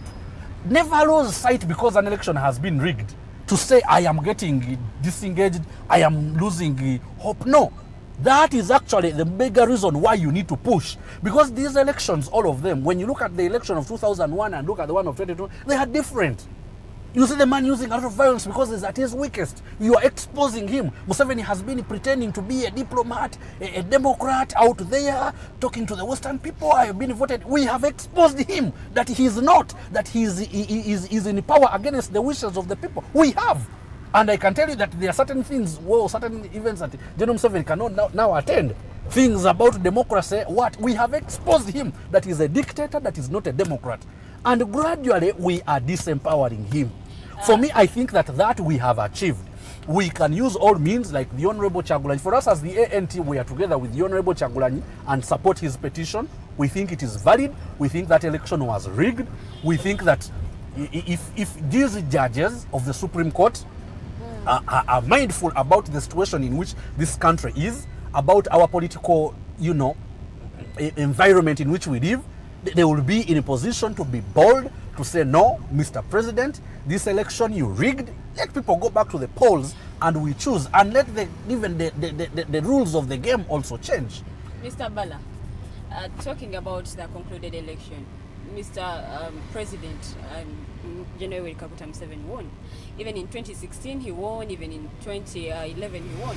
But then opposition goes to court and then they file a case and say that like he cheated. Why do you participate in this election knowing that he's going to cheat?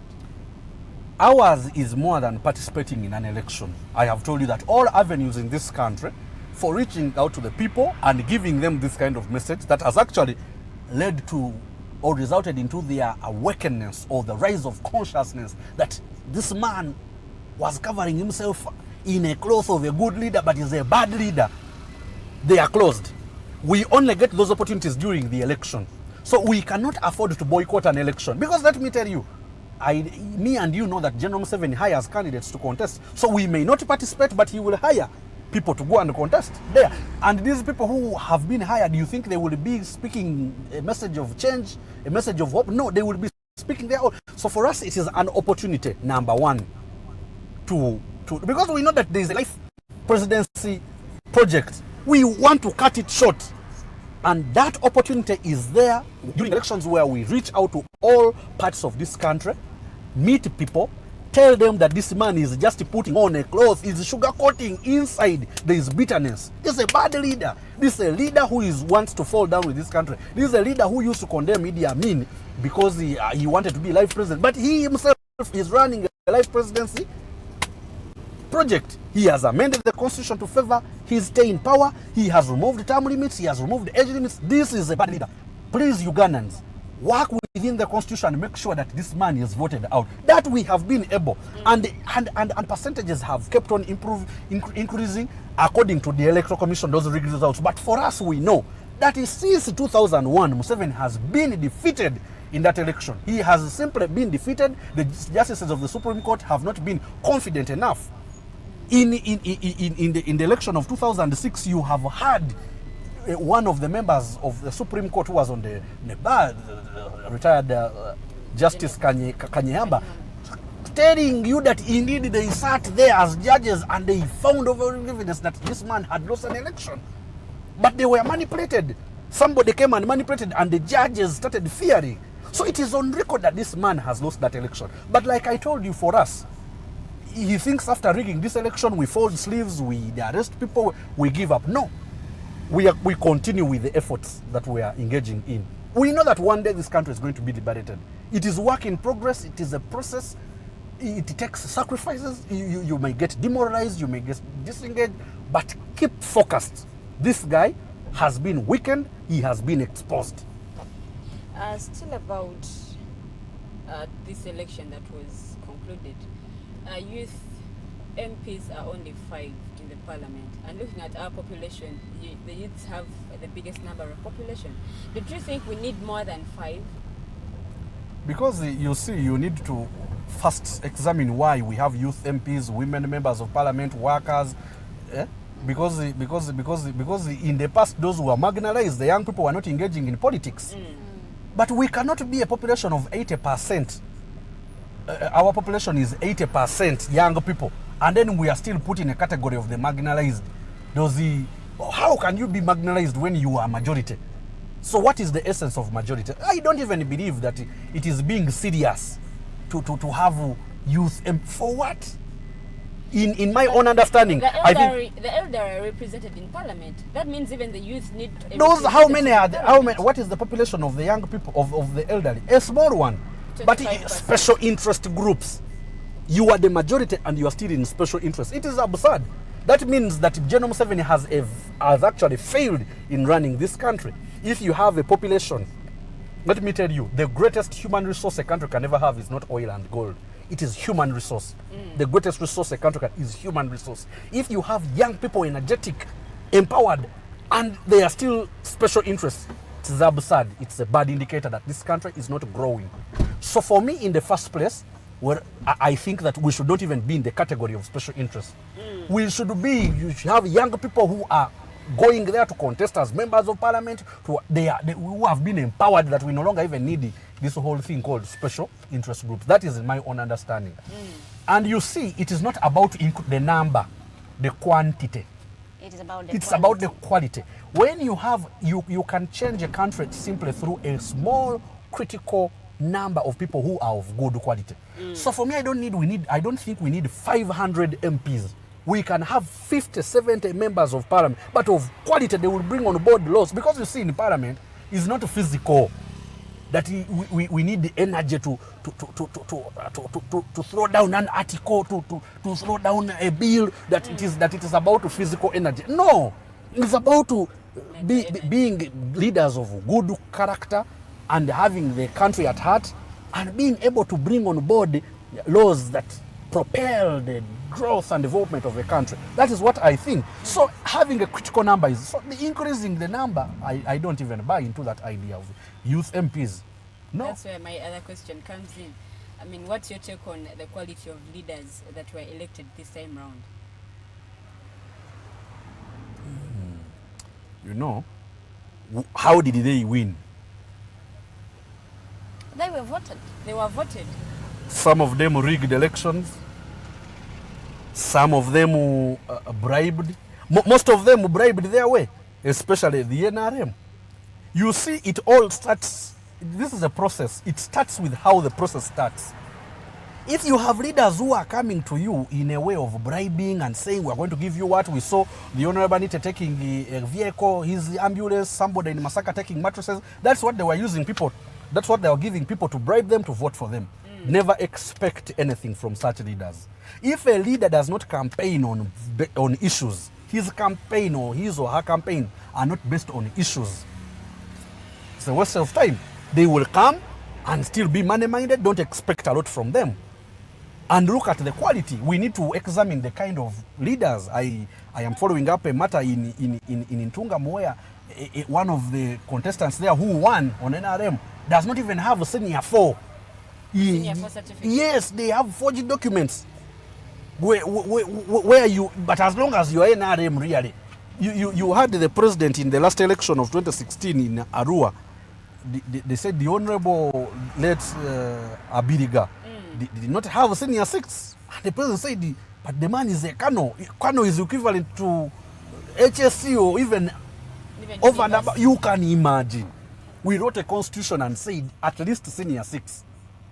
Oh, it's equivalent academically. This man is saying that when you are Kano, you are. And that is what the president has been pushing. So for as long as you are NRM, he said all you need is to be able to wake up and put up your hand and vote. That is what he wants. So they don't even mind about the quality in terms of academics, in terms of what, if these are people who are going to add value. I was having a small conversation in a think tank there of a colleague of mine who contested in Kanungu. This is an ethnobotanist. So I was asking him, the guy who beat you, the NRM person, what is their profession? Then he told me that even that guy himself doesn't know his profession. So I said, look at you. You are an ethnobotanist. We have so much of those laws that need the guidance of specialists like you. We have the GMO bill all over. That thing is it has an impact on us as a nation. So we need members of parliament who are skillful, who are knowledgeable about these things, who can make a contribution, who say, no, I think we take the direction of GMOs, or we reject them, or what. So a lot of that. So we need more of those. But are those the MPs that we have who are skillful, who are professionally grounded, who are knowledgeable? No. We have MPs who are going to stand. But of course, I don't want to say everybody there in that house. We have so many members of parliament who are, committed, who were voted honestly, who are issue-based, who we will continue praying for and supporting, that they keep on track. There are so many members of parliament also who come from the NRM who are grounded, but they get persuaded. So we want to ask them that even when they're in NRM, they can focus on the things that touch the ordinary Ugandan. Serving the people. Yes, serving the people. Do you think we need a bigger parliament? No. What for? I told you that, you see, parliament is not a ring or for you to wrestle, that there is a particular bill that we want to bring on board. So we go and fight, and the one who wins is the one who takes the day. No, it's not a physical place. It's a sanctity of ideas. It's a place of ideas. So you can have a small team of critical thinkers. Otherwise, everybody would be a cabinet minister in Uganda. But you need a small team to run the legislature, to run cabinet, to run judiciary. Small team, but focused, professional, and of good character. Not a thief. People who are of great integrity. you will achieve. So we don't need a big parliament. We are spending a lot. The money we spend in parliament, if we, every month, the money that we spend, if we invested it in the health sector, we'll have so many health centers across the board that will be established, will be constructed. Taking you back a little bit at that time when you were guild president, it's alleged that authorities compromise vibrant students who become guild presidents. How did you manage to survive this? How did you manage not to betray the struggle? Well, really, I think it is knowing what you want. I was actually also suspected that I had been compromised. But you see, for me, the sense of shame is not about the people. It's about me and how I feel.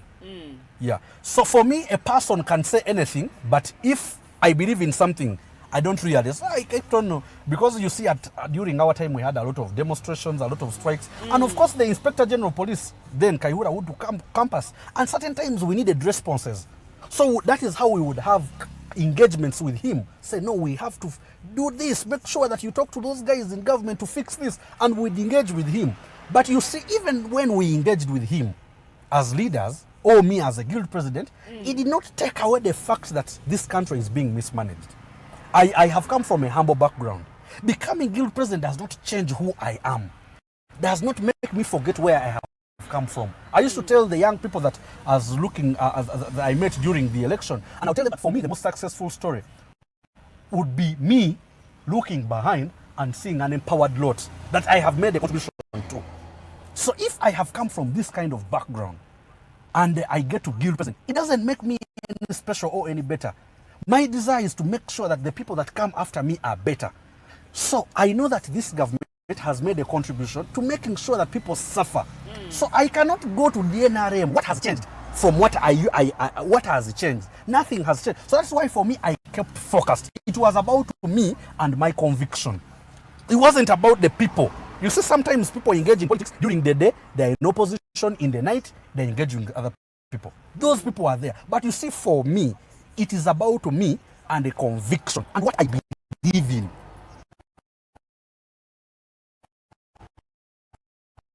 I from a university, it took 8 months in the High Court to make an order to reinstate me there. And we spent a lot of money.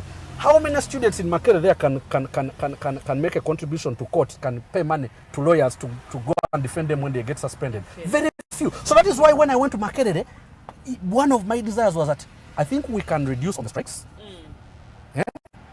But also engage with management that every time there's a crisis, don't wait for students to strike to respond. Take every concern seriously. That's the culture that I wanted to build when I became guild president, because I had suffered, gotten expelled, and I didn't want my people that I led to go through what I went through, because I know I was a loner. I walked on these streets when they had told me never to step in Makerere, and nobody could support me apart from my family and my few colleagues. I know what it takes. So that's why I told students, no, we will strike when it is required, when it is necessary. That is why there are certain strikes. I said no.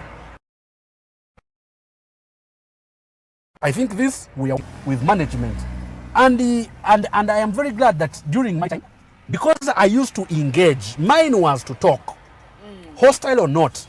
The IGP would come there and I tell him, we will strike if this thing doesn't happen. Help make sure that this thing works. Make sure that you talk to these guys, because you have access. We can't call the president. The vice chancellor is not empowered in a way. So we engage them, and that is the culture. For me, I thought that because you see Museveni, General Museveni, for us who have taken time to study him, he loves to call himself a master of violence. He fears when young people sit together and they are bringing on board ideas. He fears when at Makerere there are no strikes, but there is a debating union of ideas. People are talking about this, the direction of country. That is what he fears. For me, I thought that is the legacy that I would leave at Makerere. I made a contribution.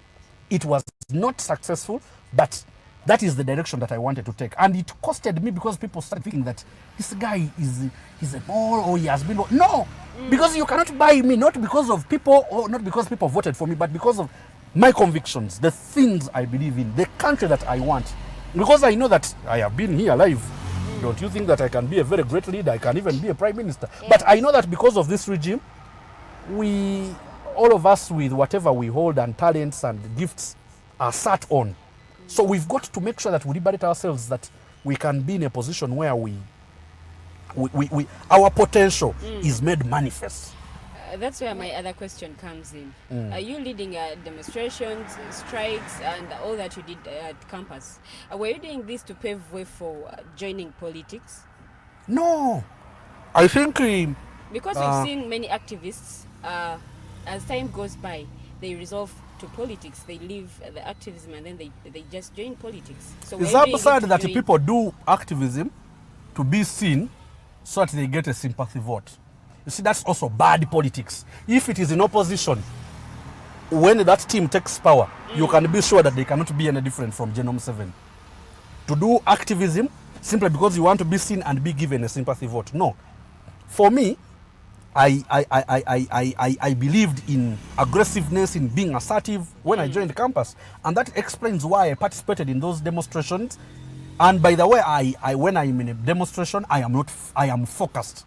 You cannot find me holding a stone and throwing it at somebody, because I don't want to lose the point of, advocating for something and say, no, these were rioters, these were thugs, these were hooligans. No, I want to be focused.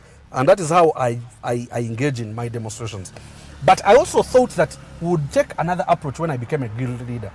That we want Makerere, we can demonstrate, but we also want to have a concentration of young people who sit down and begin to talk about this country. Every Saturday we sit down in a chimeza and deliberate. That is power, that is strength. We had started it shortly after the guild presidents. We had the Kagugube fellowship here in Kagugube.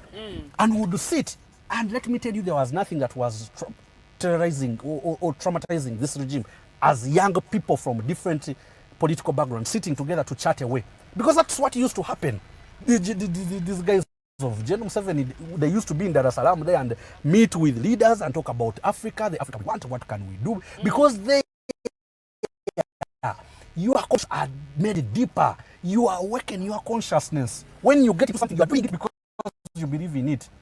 Because there are people in a strike, for example, you say we go, as a person, where are we going? And they say we are striking because people are striking. But there are people who you will meet and ask them as a journalist, why are you striking? And he will articulate, no, the university has brought on board draconian policies. We've been able to write letters here, but they have not responded. We think this is the approach. And they explain. That is a person of conviction. Not this one who you ask and say, we go, we just go. We all go. Yes. Mr. Bala, the sole purpose of a leader is to serve the people he leads. Yes. If one day, or if today or tomorrow, President Museveni comes up and gives you a position, a ministry, or appoints you as RCC for Kampala, would you take the position? Because in that way, you will be serving the people, and that is what you want. The question is, are the leaders serving the people? Or do we have leaders, for example, members of parliament? In 2017, they ran around this country consulting people whether to amend the constitution. People loudly said he even went to parliament, brought guns, brought officers, and forced them to amend. He will amend whether you want or not. Yes, so the RDCs, are they doing what an RDC must do? No. Even the police and the army, they are not. They are simply following orders of an individual. So in this situation, if I became another CC or got appointed as I don't even qualify, I am over. That is undervaluing me to say that I can be another CC. I have a lot of potential to run this country at a personal level. I cannot even be part of cabinet, his cabinet, because in cabinet is what we call collective responsibility. Genome 7 will say we have decided to kill people or shoot people who are demonstrating. And then I cannot come out to say no. So for me, I don't think that under Museveni there is that kind of arrangement where you have an opportunity to serve the people. It's just an opportunity to serve him and his interests. So anybody who is serving under Museveni and disguising and saying I'm serving the people, no. They are serving because there are no institutions in this country. So institutions. You see the president goes and opens up a borehole and a tap. But don't you have even a person or permanent secretary, Ministry of Water and Environment? You don't have that one to go and open, or even another district to go and open. The president is doing toilets, opening boreholes, opening classes, water tanks. The president has become everything. Institutions are not functional.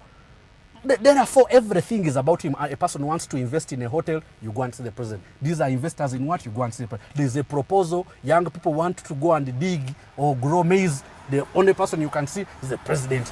People, what? I don't know, Abatasoma, they did go to school, they are poor, they want to have something, they go and see the president.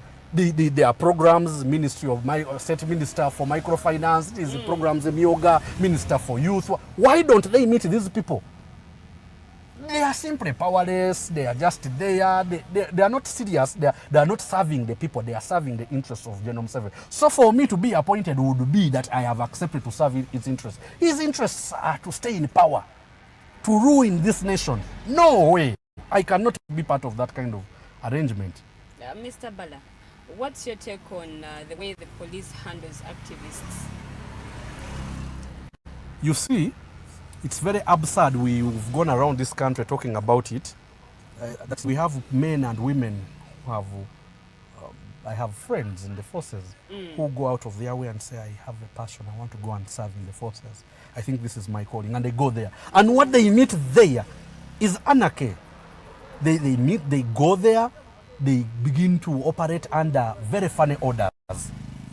You see, one of the reasons why General Museveni went to the bush was because the army had gotten fused into this kind of politics. That is what is happening. So an act, you see, the law says you are innocent until yes. So why should you arrest an activist and beat them and torture them and pepper spray them and even before, because you are not a prosecutor, you are simply an enforcement person. Pick a person, take them to court. There must be a law. What are the orders of arresting a person? Because a person who is shouting, you cannot respond with a rubber bullet. What is the commensurate force there? A person who is walking or removing a shirt or bare feet or what, and then all you do is pepper spray. No, because you must arrest them. If they resist, you respond according to how they have. That is the professional way. So it is very absurd that even our officers are partisan in a way. Why? Because in Uganda it's about survivalism. That officer knows that if he arrests and beats rioters or people demonstrating, chances are high on the list of promotion his name will appear. They do it because they want to be promoted, they want to find favor, because they want to do a lot of those things. It's absurd. I heard a general, a brigadier Sunday in Masaka, saying that they will not allow to hand over power. But those are the reasons why General Museveni went to the bush, because the army was engaging in partisan politics. It had become partisan. That is why. Then there is a military officer, for example, in 2007 or so, General Tumukunde made a statement, and in his statement he was, as a serving officer, was trying to say the president has to retire. He has served his term. He was arrested. He was under house arrest for more than 10 years. But an officer who makes a contradicting statement like that, saying we will not give over. Who? You who? Because you serve the people, you don't serve an individual. He was never punished.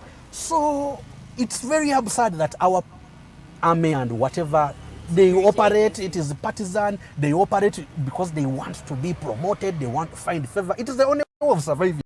Otherwise, should they look at you as an officer who is liberal, you will never get promoted. And we know them in the forces who are open-minded. They never get promoted, they never get assignments, they are just there on Katebe full-time. Still, that's where my other question, it's not a question. I want you to talk about the arbitrary arrests that are going on in the country and detentions. You see, General Museveni has lost the moral authority on human rights. He has been hiding. That's what I kept telling you at the start. He has been hiding as a Democrat, as a person passionate about human rights. In 1996 was saying, I cannot preside over a country where people are getting murdered and there is no accountability. That's what he said when he just came in. But right now, he's having a good night, a sleep night. He's sipping on champagne as the Ugandans are getting kidnapped, as Ugandans are getting murdered. You just wake up. As Bala, I wouldn't, because of this talk show, get surprised if after the show I am arrested and beaten and kidnapped or even murdered. It wouldn't surprise the nation, because that is actually what is happening in this country. You have because this everybody who belongs to NUP is categorized as a rebel. These are people simply supporting an idea. You say you ushered in democracy. Allow them to express their interest. Young people, I saw a boy in Mulago here, 22-year-old, is even maybe at a level of a grandchild of Museveni, but they have removed all nails, broken all joints, and then what is it? Must we? I don't know. I fail to understand. You have freedom of speech and expression. You can speak, but after speaking, that is where the problem is. There can be freedom of speaking once they give it to you, but after speaking, there are consequences. Yeah, there are consequences. It is very absurd. People are getting murdered, people are getting killed. Drones just come and pick people. I saw a video on the Honorable Robert Chagulanyi's page where mothers were crying. They didn't know the whereabouts of their children. They delivered them dead. But that is the country that General Museveni is presiding over and is in charge. He's the CEO of this country and is in charge. And he said he will not preside over a country in 96, which is, all over murders and they cannot be accounted for. That is what he said. But look at it right now. And I saw military officers, the army spokespersons, and talking about it lightly and smiling about it. The country is bleeding. Let me tell you, I give an example of school. In those schools where they cane people, they cane a child to a point that he no longer feels the pain. Have you seen those kids? Yes. Like something happens and a person just gets hardened, they get like fearless, and you see a population like this. When the forces begin to terrorize people, you can militarize the people. People can hate them and say, come what may, let's also become militant in a way. But why are such things still happening? Because a person wants to die in power. Because General Museveni says if you oppose him, he will see, he keeps talking about, there are these people who are getting funded by Westerns, imperialists. We are going to crash. A national leader is talking about crashing, running this country as if a family affair, talking about white. Who are the white people? Who are the imperialists? Because we want to know them. Who are the imperialists who are funding people here? They talk about, I don't know. Somebody said that much of the intelligence that General Museveni receives, 80% of it is faulty. You hear that there are young people who are planning to ban. Who are those? Give it to us as the citizens that we have intelligence, this and this and this. We isolate them, that they want to ban the city. So, all this is happening because Museveni does not want anybody to oppose him. He takes Uganda as a family. His home, where you say today we are going to put the bed in the north, we change the curtains to green. Today this one will eat. For you, you did not study well, your report card is not good, we will not give you this. For you, now you are going to sleep in the boys' quarter. He's just simply running this country like a family. It's very absurd. I had the Sodo, this guy who was contesting against Shatz. He said the family sat down and asked me to get out of the race. But do you know how many people in Zimbabwe died because of Shatz and the Sodo? So many of them. And then this guy says the family. I said that which family is running this country? So General Museveni, because he wants to run this country and he thinks he fought, he liberated this country, he feels a sense of entitlement. So anybody who contests against the state, they should be treated as a threat to national security and all that. So that is why you yes. But you see, for me, I have a call to General Museveni. Let him tell us how much he wants us to pay him for liberating this country. Mr. Bala, before Mrs. Farida comes in to conclude, what are the people that you look to? Of course, for me as an individual, I look up to my president, General Mugisha Muntu. Yeah, I think that his character is impeccable, and if I would want, if I am to be given an opportunity to lead, I would like to lead like him. A person who is spotted, few people can be found as those, and he speaks the truth. But I have also been, I look up to my parents, very hardworking, and in very tough conditions were able to raise us and impart values into us. That is the way you can succeed in life. So I, as a person who looks up to be a parent, I think that I cannot be any better than those parents of mine who raised me up and imparted these disciplines. Some of the things that we talk about or we see or we view or our world view is really molded or, by the people that brought us up. So I look up to my parents, and I also look up to very many Ugandans. This morning I came to town very early, and I was talking to my cousin who I came with to town. We drove to town, and by 5, the whole city was busy. People were working, conductors, people selling things. Those Ugandans give me hope. And I told him that I wish this country was working and functional. These people, if they do this every day, they would be rich, would be a rich country. But it's because we have a country that is not functioning. So for me, I get inspired by those Ugandans who never give up. Mr. Bala, as we conclude, could you please tell us at a personal level, is there a possibility for the opposition? Do you believe the opposition should come together, should integrate to form this bigger force to oust Museveni, or you think you can do it like as individual parties? One, for us, our party is the alliance. Alliance means coming together. So on principle, we have said it categorically clear that as the ANT, we believe in working with other sister forces. Because what is our agenda? Our agenda is to transform this country, to establish good leadership, to make sure that the dictator has gone, and what the kind of leadership that is ushered in is one that will fulfill the desires and aspirations of Uganda. That is our focus. I believe that for all, even the other opposition political parties. So why shouldn't we work together? There could be a disagreement of bringing a joint candidate, but that does not mean that we should not work together. That is why towards the end of the electoral season, we came together, the FDC, ANT, NUP, and all other players, and said we can work together in terms of vote management. So I think that should be a stepping stone or a starting step for us as the opposition to acknowledge that united we can, but if we are divided, the junta will take advantage. So for me, my appeal for us as the ANT, over time, we have built a relationship with other sister parties, and that trust is what we want to base on to work together. Thank you, Mr. Bala, for that insightful discussion. May you say goodbye to our viewers? The Alternative Dig Talk is an amazing program. I told you at the beginning that one of the things that General Museveni has tried to do is to close all avenues of information, which information empowers people. That he has done. But an initiative as this, as the Alternative Dig Talk, gives us an opportunity, especially us, the members of who are very many, 21st century youth.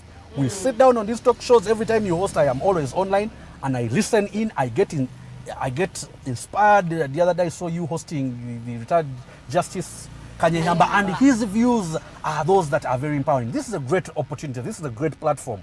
Any country that, any person that really thinks that we need to get liberated should put their focus so much on picking views from this program. So for me, I want to thank all of you, team, waking up very early in the morning and interviewing me and interviewing so many people and giving Ugandans information. Information is power. Yes. And I can tell you that because of that information, the citizens of this country are getting liberated. So thank you, kudos, and keep it up. You are making a contribution to the liberation of this country. Thank you, Mr. Bala. We really hope that the next time we reach on to you, you will still come. I am always available. And to you, the youths that have been watching us, we hope you have picked a thing or two from the program. And if you are not doing anything as a youth at the age that you have, then you should ask yourself, what is your purpose in your country?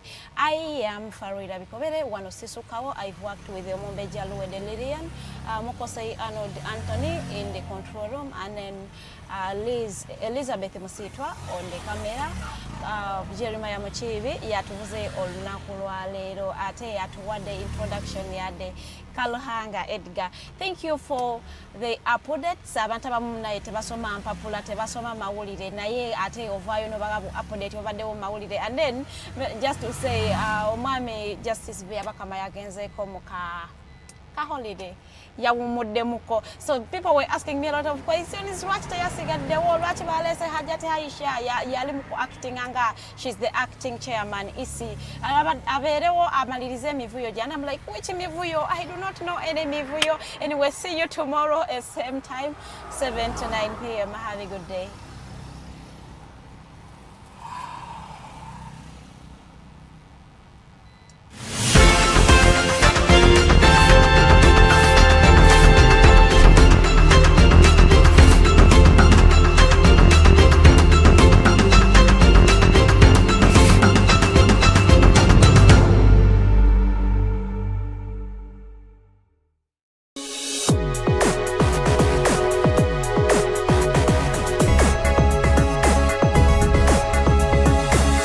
The Alternative Dig Talk. Real issues, real talk.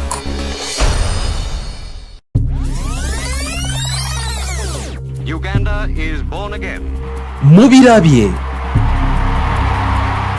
Mubiwulidde. And you will see what NRM means. We are going to crush those criminals. Mubyenyigiddemu.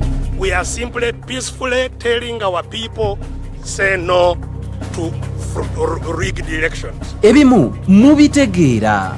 Naffe tusobola okutiisatiisa abo abatiisatiisa. Oba oli awo ng'abamu mugwamu bigwe.